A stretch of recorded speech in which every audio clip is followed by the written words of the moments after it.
or maybe I should say the quarter of the night, because that's all that really mattered last night in OKC. The first SGA quarter. and the Thunder looking to put it away, and Jay, they would make quick, and I mean quick, work of the T-Wolves. I mean, everybody talked about how Minnesota needed to come out and play defense, and once again, it was the calling card for OKC, forcing 21 turnovers in this game. This game was over in the first 5 minutes. It literally was. Sometimes we use that as an expression. In this case, it was reality. SGA scored or assisted 24 of OKC's 26 first quarter points. The Timberwolves had 9.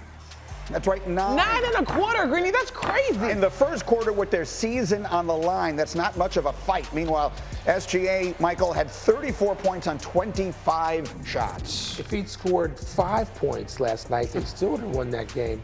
It's true. Handily, as we used to say, Greeny. Look at him probing. That would give them a 30-point lead in the third quarter. We're still in the third. SGA, its defense, their defense is just so good. SGA would finish with 34, 7 rebounds, 8 assists.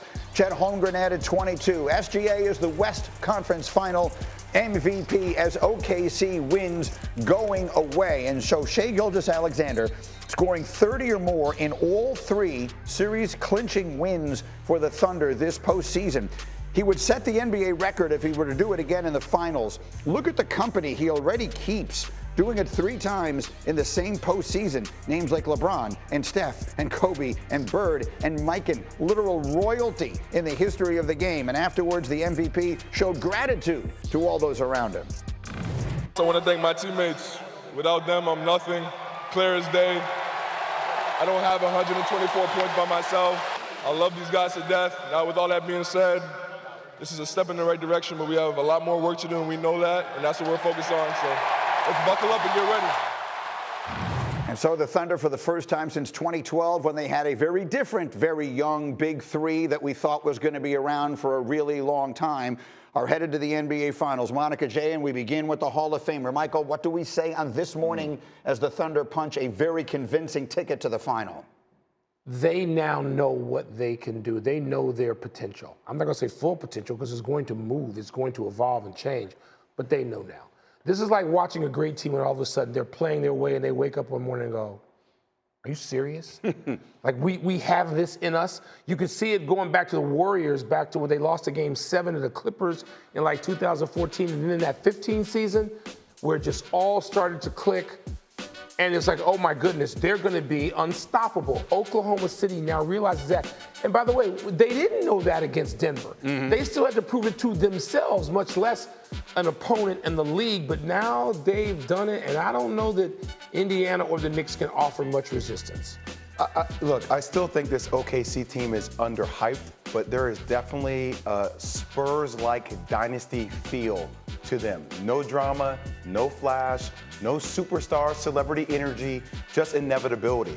And the core of SGA, Chet, and Jalen Williams is more complimentary than the KD, Russ, Harden era ever was. And that's no shot to them. It's just a reflection based upon the trust, the balance, and the culture that is established. This just feels like it's a system built to last for a long time throughout this season. Monica, as I turn to you, let me just put up A19 to give everyone a sense of just how young this Oklahoma City team actually is. Average age, 25.6 years old.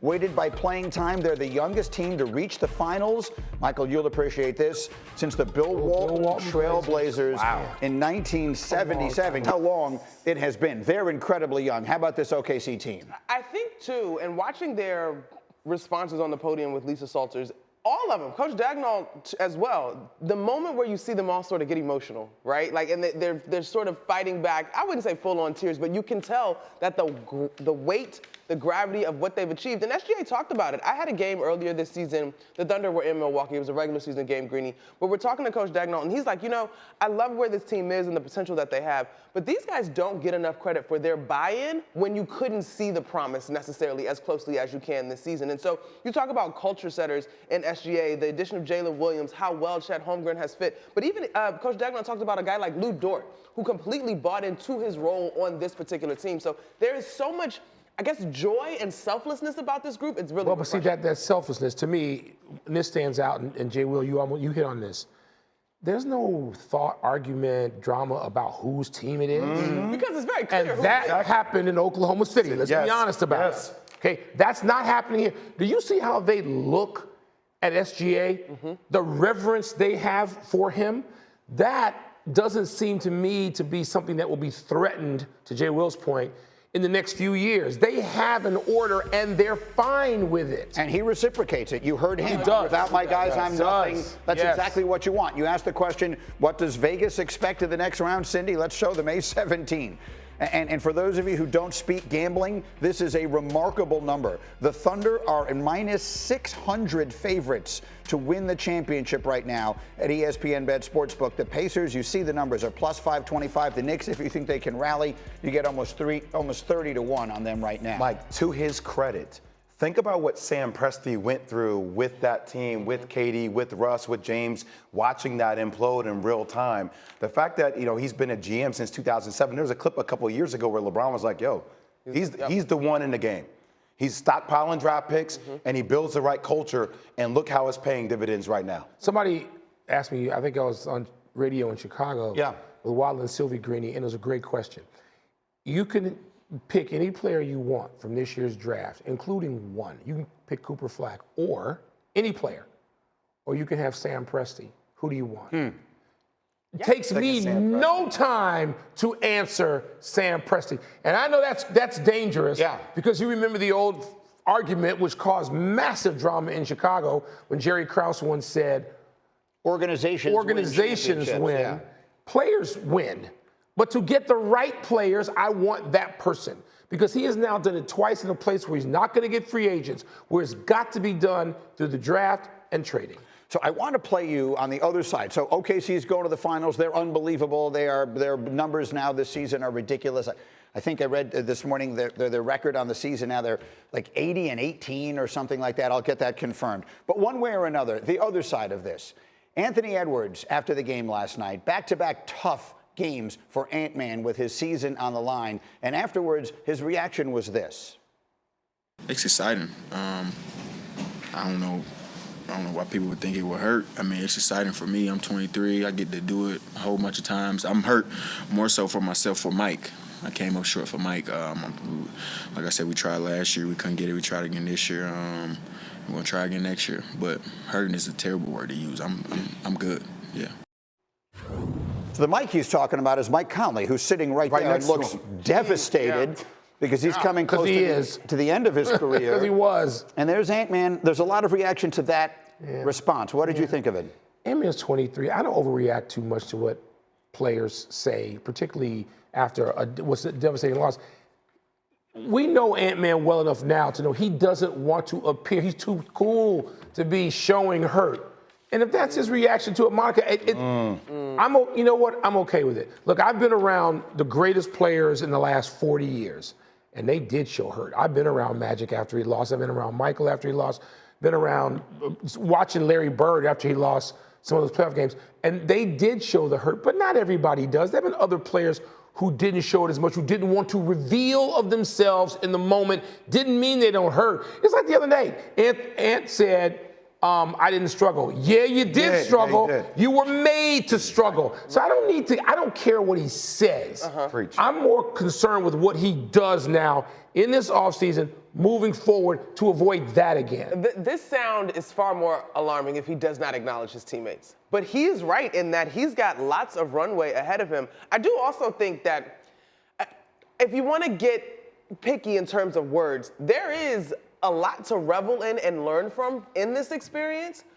So whether he's hurt or not, or excited about the opportunity to come back and be better and to prove that he's who we all think he has the potential to be, like, if you want to play that game, I mean, I'm not tripping off the sound either. Well, that's why I think a couple of days ago when I said I think the coronation was premature, a lot of people started to run with that, right? But that wasn't a shot. It was just about what Mike and I talked about. There are steps in the process.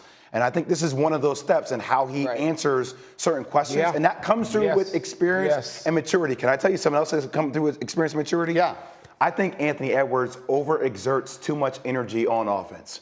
Now, people are going to say that's crazy, but when you're facing up and you're trying to beat people off the dribble and OKC is playing gaps and they're having 2 7-footers in there, you're trying to finish over, his game is going to go to the next level if he starts digging into tape of Michael Jordan and Kobe Bryant and D Wade. That is the missing link to his game. And when his game goes there, then he becomes that Michael Jordan, that Kobe Bryant type of player. Listen, look, it's going to happen. I'm fine with that. It's going to happen. I guess to some degree, I don't care what he says afterwards either. But let's face it, his team went out with no fight last night. None. Literally none. Season on the line. This is a team they're not that young. They're not the Thunder. This is their second consecutive year in this spot. This was a series that they went into thinking they could win. They put up zero fight last night. They did. You're right.